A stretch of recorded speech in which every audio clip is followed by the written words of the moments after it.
জাতীয় পার্টিকে কিছুই করা হয়নি, একটু দৌড়ানি দেওয়া হয়েছে বললেন ডিসি মাসুদ আলম।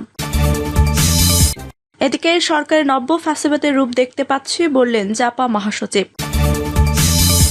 জানাবো উপদেষ্টাদের সেফ এক্সিস্টের পথ দেখালেন আক্তার।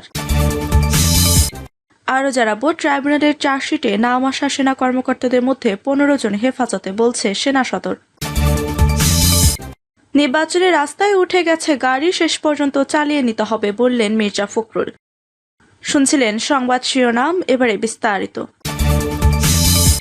জাতীয় পার্টিকে কিছুই করা হয়নি, একটু দৌড়ানি দেওয়া হয়েছে বললেন ডিসি মাসুদ আলম। পুলিশের বাধার কারণে রাজধানী কাকরাইলে দলীয় কার্যালয়ের সামনে সমাবেশ করতে জাতীয় পার্টি, তবে পুলিশ বলছে তাদের কিছুই করা হয়নি, একটু দৌড়ানি দেওয়া হয়েছে। রমনা বিভাগের পুলিশের উপ কমিশনার মাসুদ আলম বলেন, জাতীয় পার্টি একটি আবেদন করেছিল, সেটি আমরা গ্রহণ করিনি, কারণ রাস্তায় কোনো কর্মসূচির অনুমতি আমরা দিতে পারি না।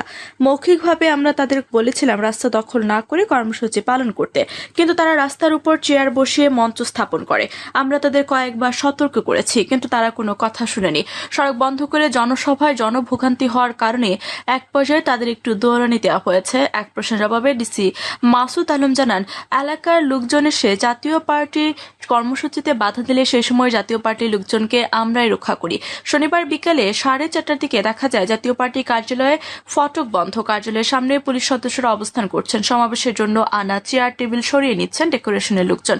এর বিকেল 4:45টার দিকে পুলিশের সামনে কার্যালয়ের সামনে থেকে দলটি একটি মিছিল বিজয়নগর থেকে পল্টনের দিকে রওনা হয়। এ সময় রাস্তার আরেক পাশ থেকে একটি মিছিল থেকে 9 থেকে 10 জন এসে তাদের উপর চড়া হন, এতে জাতীয় পার্টির একজন আহত হন। এর আগে গত 6 সেপ্টেম্বর কাকরাইলের জাতীয় পার্টির কেন্দ্রীয় কার্যালয়ের সামনেও ভাঙচুরের ঘটনা ঘটে। গত 30 আগস্ট জাতীয় পার্টির কেন্দ্রীয় কার্যালয়ে হামলা হয়েছে। সরকারের নব্য ফ্যাসিবাদের রূপ দেখতে পাচ্ছি বললেন জাপা মহাসচিব। জাতীয় পার্টির মহাসচিব ব্যারিস্টার শামীম হায়দার পাটোয়ারি বলেছেন, আমাদের এই সমাবেশ ছিল সম্পূর্ণ শান্তিপূর্ণ, কিন্তু দুঃখের বিষয় পুলিশ সম্পূর্ণ বিনা উস্কানিতে আমাদের দূর দূরান্ত থেকে আগত কর্মী বাহিনীর উপর লাঠিচার্জ, সাউন্ড গ্রেনেড এবং জল কামান দিয়ে গরম পানি নিক্ষেপ করে। ব্যারিস্টার শামীম হায়দার পাটোয়ারি বলেন, আমরা একটি পূর্ব নির্ধারিত কর্মী সমাবেশে ডাক দিয়েছিলাম। এ ব্যাপারে আমরা পুলিশকে মৌখিক এবং লিখিতভাবে অবহিত করি। তাছাড়া সাধারণত একটি পার্টির অফিসের সামনে সমাবেশের সব দলই করে থাকে। পুলিশের হামলায় আমাদের অনেক নেতাকর্মী আহত হয় এবং এই পরিস্থিতিতে পদদলিত হয়ে হতাহতের আশঙ্কা দেখা দিয়েছিল। তিনি বলেন, আমরা মনে করি যে পুলিশ বাহিনী সরকারের নির্দেশে আমাদের উপর এই আচরণ করেছে। এতে করে আমরা সরকারের মধ্যে একটি নব্য ফ্যাসিবাদের রূপ দেখতে পাচ্ছি। আমরা এটা খুব ভালোভাবে বুঝতে পারছি যে সারা দেশে জাতীয় পার্টির নব্য জাগরণ দেখে সরকার অথবা অন্য বিশেষ কোনো ঈর্ষান্বিত হয়ে জাতীয় পার্টির উপর দমন নীতি চালিয়ে যেতে চাচ্ছে। আমরা সুষ্ঠু তদন্ত আশা করি। উপদেষ্টাদের সেফ এক্সিস্টের পথ দেখালেন আক্তার। রাজনৈতিক অঙ্গনে সেফ এক্সিস্ট নিয়ে উত্তাপের মধ্যে এবার এ নিয়ে কথা বলেছেন জাতীয় নাগরিক পার্টির সদস্য সচিব আক্তার হোসেন। তিনি উপদেষ্টাদের সেফ এক্সিস্ট কিভাবে পেতে পারেন সেই পথ দেখিয়েছেন। তিনি বলেছেন, শুধু জ্ঞানাতনভাবে ক্ষমতা হস্তান্তরের মধ্য দিয়ে উপদেষ্টাদের দায় মুক্তি সম্ভব নয়। জনগণের পক্ষে গণঅভ্যুত্থান পাওয়া দায়িত্ব পুঙ্খানুপুঙ্খভাবে বাস্তবায়নের মধ্য দিয়ে উপদেষ্টারা সেফ এক্সিস্ট পেতে পারেন। আক্তার বলেন, শুধু তাই নয়, যারা জুলাই আন্দোলনে ছাত্র জনতার পক্ষে ছিলেন তাদের আমরা সাধুবাদ জানাই। আর যেসব সেনাবাহিনীর, র্যাব, পুলিশ, বিজিবির সদস্য জনগণের বিপক্ষে অবস্থান নিয়েছিল তাদের দ্রুত গ্রেফতার করে বিচারের আওতায় আনতে হবে। আক্তার হোসেন বলেন, উপদেষ্টা পরিষদের দীর্ঘ সময়ের কার্যকলাপ দেখে মনে হচ্ছে তারা ক্ষমতা হস্তান্তর করে চলে যেতে চান। সেফ এক্সিস্ট নেওয়ার মানসিকতার সেই জায়গা থেকে পরিবর্তন যেন আসে। জনগণ তাদের যে দায়িত্ব অধিষ্ঠিত করেছে সেই দায়িত্ব পালনে যেন কোনো ধরনের ফাঁকিবাজি তৈরি না হয়, এটি আমাদের প্রত্যাশা। উপদেষ্টাদের পলায়ন পর মানসিকতার সেফ এক্সিস্ট নিয়ে তারা শুধু ক্ষমতা হস্তান্তর করে বেঁচে যাবেন, বিষয়টি এমন নয়। জাতীয় সংসদ নির্বাচন সামনে রেখে কোনো রাজনৈতিক জোট হবে কিনা সাংবাদিকদের এমন প্রশ্নের জবাবে তিনি বলেন, আগামী জাতীয় সংসদ নির্বাচনের আগে এনসিপি নিবন্ধন পাওয়ার সব ধরনের কার্যক্রম বাস্তবায়ন করেছে। জাতীয় সংসদ নির্বাচনে এনসিপির পক্ষ থেকে কোনো দলের সঙ্গে জোট করার বিষয়ে আলোচনা হয়নি। আমরা মনে করি দেশের মানুষের স্বার্থ রক্ষার জন্য যদি কারো সঙ্গে জোটের প্রয়োজনীয়তা দেখা দেয় তাহলে আদর্শিক জায়গা থেকে প্রয়োজনে বিবেচনায় সেই ধরনের জোটের জন্য আমরা প্রস্তুত রয়েছে। জুলাই সনদের স্বাক্ষরের বিষয়ে আক্তার হোসেন বলেন, জুলাই সনদের আইনি ভিত্তি দেওয়ার বিষয়ে সরকার তাদের তরফ থেকে আশ্বস্ত করেছে। আগামীতে গণভোটের মাধ্যমে সংসদকে একটি ক্ষমতা দিয়ে সেগুলোতে টেকসইভাবে সংবিধানে অন্তর্ভুক্ত করার কথা সরকার ও ঐক্যমত কমিশন থেকে জানানো হয়েছে।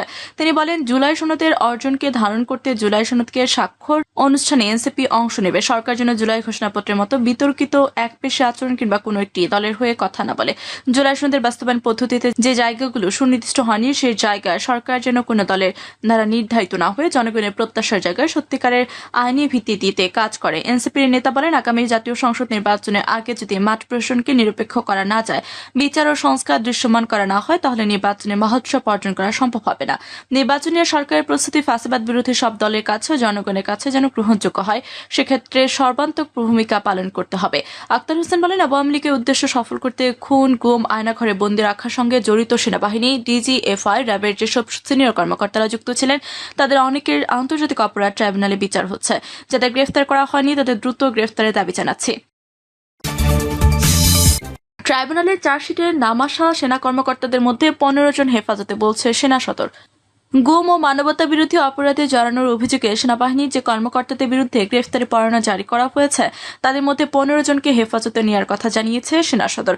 ঢাকা সেনানিবাসের ম্যাসে আন্তর্জাতিক অপরাধ ট্রাইব্যুনালের সামরিক বাহিনী সদস্যদের মামলা সংক্রান্ত বিষয়ে আয়োজিত সংবাদ সম্মেলনে বাংলাদেশ সেনাবাহিনীর adjutant general major general Mohammad Hakimuzzaman এই তথ্য জানান। মোহাম্মদ হাকিমুজ্জামান বলেন, যেসব কর্মকর্তার বিরুদ্ধে চার্জশিট হয়েছে তাদের মধ্যে 15 জন বর্তমানে সেনা হেফাজতে রয়েছেন।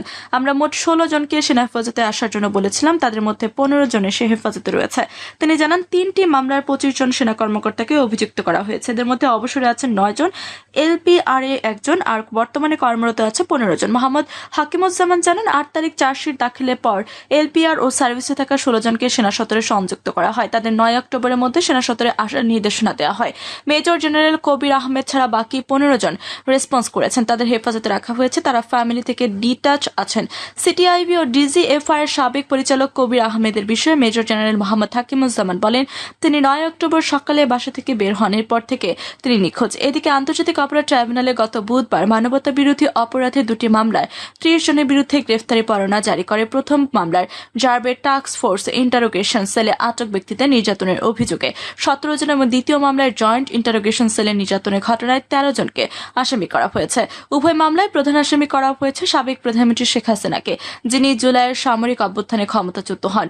মামলায় আরও রয়েছেন তার প্রতিরক্ষা ও নিরাপত্তা বিষয়ক উপদেষ্টা অবসরপ্রাপ্ত মেজর জেনারেল তারিক আহমেদ সিদ্দিকী এবং ডিজিএফআই এর সাবেক 5 মহাপরিচালক। এই 30 জনের মধ্যে 22 জনই কর্নেল থেকে লেফটেন্যান্ট জেনারেল পর্যায়ের সাবেক ও বর্তমান সেনা কর্মকর্তা।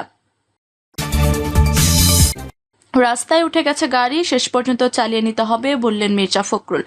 বিএনপি মহাসচিব মির্জা ফখরুল ইসলাম আলমগীর বলেছেন, অন্তর্বর্তী সরকারের কোনো উপদেষ্টা নিরপেক্ষতা নিয়ে জনগণের প্রশ্ন আছে।